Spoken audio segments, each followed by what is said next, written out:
Aren't you afraid? That man could be a scammer. Caleb turned to his younger cousin, his voice deep and steady. I've jumped into water for my teammates. The forest doesn't scare me. The stranger sat trembling beneath a pine tree, clothes torn, face smudged with dirt, but his eyes carried the unmistakable gaze of a veteran soldier. Caleb offered him water, then set up a shelter and stayed by his side through the night. The next morning, as the sun barely rose, dozens of Marines formed a line outside Caleb's home. Type 1 if you believe no soldier ever leaves another soldier behind. Welcome to QH. Let's uncover what really happened. Caleb Porter, 41, was a former Navy SEAL who had served for 18 years before retiring from active duty. After leaving the military, he retreated to the Northern California mountains, working as a foreigner before the company of tall pines and distant eagles, to the chaos of civilian life. The mountains didn't ask questions about the nightmares that still woke him at 3 a.m., or why he checked every exit when entering a room. On a crisp late autumn afternoon, Caleb was leading a hiking group along a forest trail when he noticed something unusual. A small landslide, disturbed earth and footprints suggesting someone had stumbled off the marked path. Continue ahead to the viewpoint, he instructed the group. I need to check something. I'll catch up in 15 minutes. His cousin Zach, visiting from Chicago and joining the expedition, raised an eyebrow. What's wrong? Probably nothing, Caleb replied, already moving toward the disturbance. But I'd rather be sure. Following the trail of broken branches and disturbed undergrowth, Caleb moved with a silent efficiency that had once made him legendary among his SEAL teammates. 50 yards off the main path, he found him. An elderly man collapsed against a pine tree, semi-conscious, his clothes torn and muddied from what appeared to be a fall. Despite his disheveled appearance, the man wore a faded military cap, clutched even in his weakened state. Caleb immediately assessed the situation with his emergency medical training. He checked vital signs, noted signs of dehydration and exposure, but found no critical injuries. He constructed a basic shelter using his emergency kit, then radioed his hiking group. I found someone in distress. Zach led the group back to the trailhead. I'm staying overnight, the hikers protested, concern and fear evident in their voices. You can't stay out here with a stranger. He could be dangerous. We should call rangers instead. The nearest ranger station is 4 hours away, Caleb stated calmly. Night temperatures will drop below freezing. He won't survive that long. Zach pulled him aside. Caleb, this isn't Afghanistan. You don't need to risk yourself for strangers anymore. Caleb's expression remained unreadable. Go back. I'll be fine. Throughout the night, Caleb maintained a small fire, shared his water and emergency rations, and kept watch as the elderly man drifted in and out of consciousness. He wrapped his own thermal blanket around the stranger, using only his lightweight jacket for himself. Just before dawn, as the forest creatures began their morning chorus, the man's eyes opened with new clarity. He studied Caleb's face with sudden recognition. You were at Fallujah, weren't you? He whispered hoarsely. Caleb stiffened. It wasn't a question civilians asked. It was the kind of perception that came only from someone who had been there, who recognized the particular vigilance that combat imprints on a soldier's soul. Get some rest, Caleb replied flatly. You're not alone anymore. If you believe a good person deserves to be remembered, stay here with us. By morning, the stranger had regained enough strength to sit upright, accepting the hot coffee Caleb prepared over the campfire. His hands trembled slightly as he held the cup. I should apologize, he said, his voice gravely from disuse.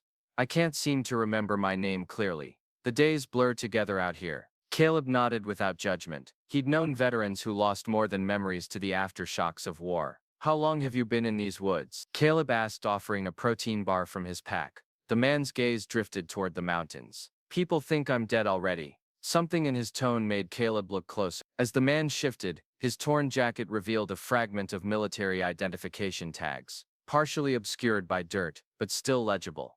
R. Rourke, 1st Marine Recon.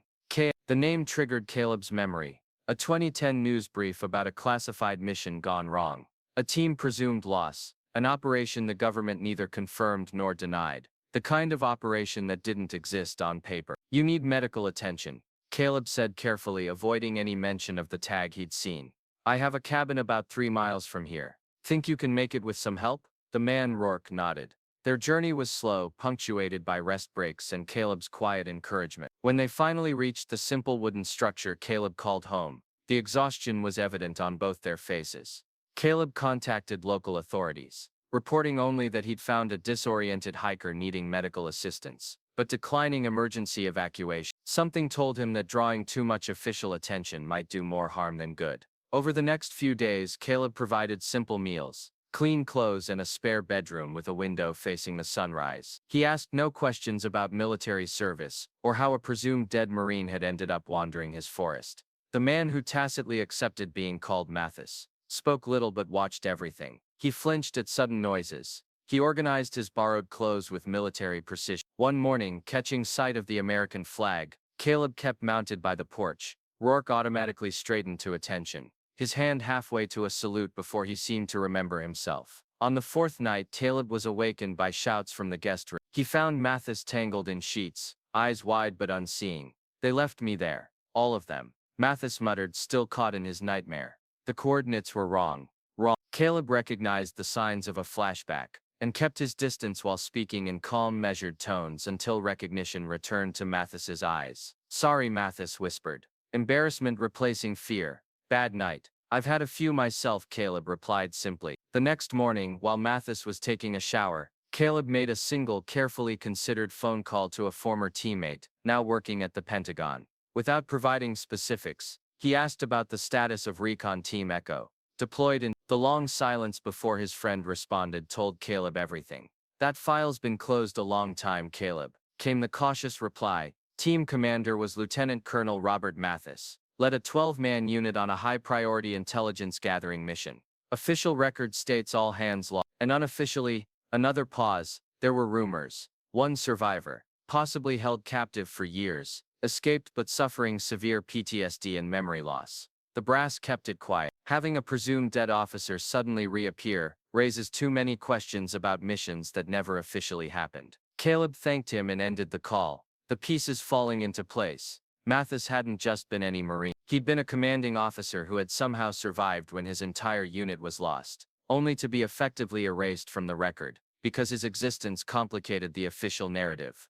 What do you think about someone being forgotten simply because they survived? Type UNFAIR if you believe that's unjust. Caleb was stoking the morning fire when he heard vehicles approaching, multiple engines moving with coordinated precision up his access road. He stepped onto the porch, instantly alert, old instincts resurfacing as he assessed the situation. 5 military vehicles emerged from the tree line, their olive-drab exteriors unmistakable against the forest backdrop. They formed a perfect semicircle in front of his cabin, engines falling silent in unison. From the lead vehicle, a Marine officer in full dress uniform stepped out. The silver oak leaves on his collar marked him as a lieutenant colonel. Behind him emerged a security detail, a medical team, and what appeared to be government officials in dark suits. "Mr. Matthews?" The officer approached, his posture revealing years of military discipline. "I'm Lieutenant Colonel Marcus Shaw, United States Marine Corps." Caleb stood his ground, saying nothing, his body language neither welcoming nor hostile. "We've come concerning the GPS transponder signal that activated 3 days ago," Shaw continued, "a signal belonging to someone once considered a legend in our ranks, someone we believe you've been sheltering." Caleb's expression remained neutral. "I found a hiker in distress. I brought him to safety, that's all." "Mr. Matthews," one of the suited men interjected, "that hiker is Lieutenant Colonel Robert Rourke, former commanding officer of Marine Reconnaissance Team Echo, officially listed as killed in action." Caleb glanced toward his cabin, where Rourke had appeared in the doorway, watching the proceedings with wary eyes. "Then perhaps," Caleb replied evenly, "you should be speaking with him." The assembled Marines turned toward Rourke. Lieutenant Colonel Shaw approached slowly, then rendered a perfect formal salute. "Sir," he said, his voice carrying across the clearing, "welcome home." "Colonel," every uniformed person present snapped to attention, saluting in unison. Rourke stood frozen, confusion evident on his face. His hand twitched at his side, muscle memory fighting against the disorientation that had been his companion for years.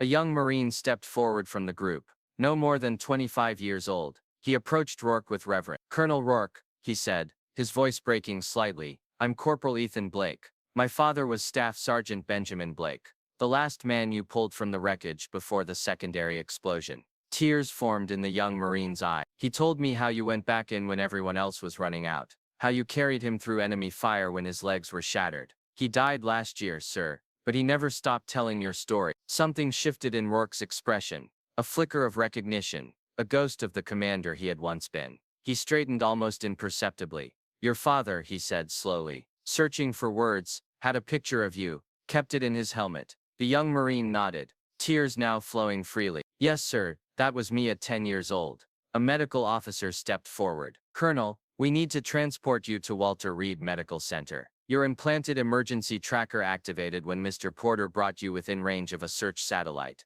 We've been looking for you for a very long time. Looking? Rourke questioned, the word heavy with disbelief. Yes, sir, Shaw confirmed. Despite the official record, a small team has been searching since intelligence suggested you might have escaped captivity. The mission to find you never officially existed, but it never stopped. The government officials explained that Rourke would be transported to Washington for specialized treatment, medical care for his physical condition, targeted therapy for his trauma-induced memory loss, and a careful process of reintegration. Your service record will be restored, one official stated. Your medals reinstated, your sacrifice acknowledged.